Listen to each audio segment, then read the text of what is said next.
자, 여러분 안녕하십니까? 오늘은 여러분들에게 방카르트 병변과 리버스 방카르트 병변에 대해서 말씀을 드리도록 하겠습니다.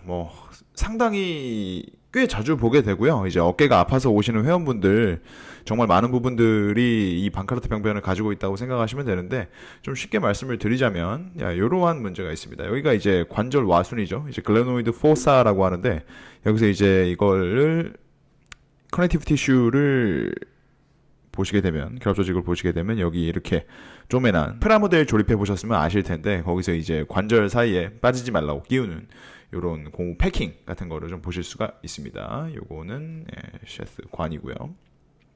그래서 요게 전 하방이 찢어지면은 방카르트 병변, 이제 후 하방이 찢어지면은 리버스 방카르트 병변이라고 합니다. 그렇기 때문에 여러분들이 이것을 찢어진 클라이언트를 만나시게 되면은 클라이언트 분들이 이제 어깨가 빠질 것 같아요, 혹은 어깨가 자꾸 빠져요 해서 탈구 내지는 아탈구를 자꾸 호소를 하게 됩니다. 그도 그럴 것이, 지금 이제 뼈를 보시게 되면은 이렇게 돼가지고, 이거는 좀 3D라서 좀 덜 표현이 돼 있긴 한데, 이런 것들이 찢어지게 되면은 자유롭게 움직이는 우리 상완 골두의 특성상 이게 앞으로 막지 못하고 앞으로 빠지거나 뒤로 빠지거나 하는 탈구 상태가 되게 되겠죠. 상당히 고통스럽고 운동도 되게 조심해서 할 수밖에 없습니다. 그리고 결합 조직이기 때문에 한번 찢어지거나 이제 망가지게 되면은 주변 근육들을 강화시켜서 안정성을 확보하는 게 현재까지는 최선의 방법으로 알려져 있습니다. 자연 회복이 어리면 될 수도 있지만은, 대체적으로 이제 한번 문제가 생긴 곳은 이제 같은 동작을 할 때는 계속 문제가 생기는 것이 또 우리 몸의 기본적인 상태고 인지상정이기 때문에 여러분들이 항상 조심하셔야 되는 부분이기도 하고, 보통 이제 엑스레이만으로는 체크가 어려워서 MRI 등을 통해서 체크를 해서 좀 검사를 하고요.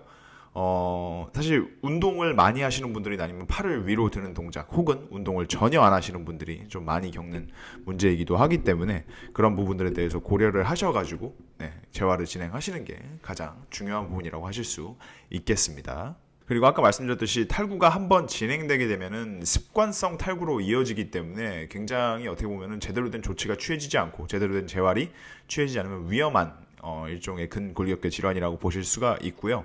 헬창들 같은 경우에는 이제 오버헤드 프레스 같은 거를 하거나, 이제 아니면은 벤치프레스 같은 밀기 운동 혹은 당기기 운동을 할 때 상완골과 이제 견갑의 이 결합인 이 부분, GH 조인트의 안정성이 대단히 떨어지게 된다. 그로 인해서 생기는 수많은 문제들이 있겠죠. 그래서 이제 수영이나 이제 야구공 던지는 이런 동작 같은 거를 대단히 이제 하기가 힘들어지실 거고요. 이거는 이제 나중에 말씀드린 슬랩도 똑같습니다. 그럼으로 인해서 일상생활에 상당한 지장을 받게 되고, 아까도 말씀드렸듯이 한 번 발생하게 되면 계속 습관성으로 발생을 하기 때문에 재활이 제일 중요합니다. 그래서 항상 말씀드리지만은 어깨 관절 안정성에 아주 큰 지분을 차지하고 있는, 여기 보이는 이러한 정거근 같은 경우들 있죠. 정거근 같은 경우들을 좀 조심을 해서 발달을 좀 시키시는 게 좋고요. 그리고 탈구가 진행이 되게 되면 이러한 회전근개들이 이 상완골두가 빠져나가는 걸 막기 위해서 대단히 피로해지게 됩니다. 대단히 피로해지게 되기 때문에 우리가 흔히들 말하는 회전근개 파열 등의 이제 극단적인 경우에는 그런 문제들이 발생을 할 수도 있게 되는 거죠.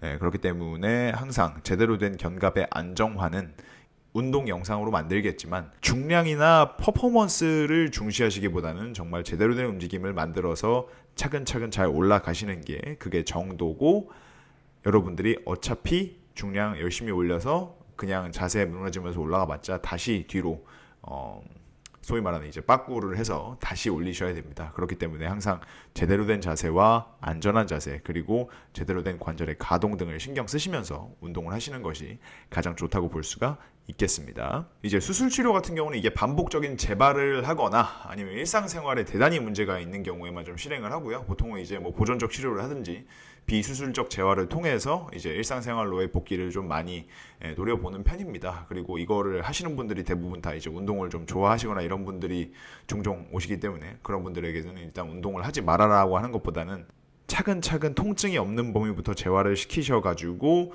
운동을 하실 수 있게 해주시는 게 가장 좋은 부분이 될 거고요.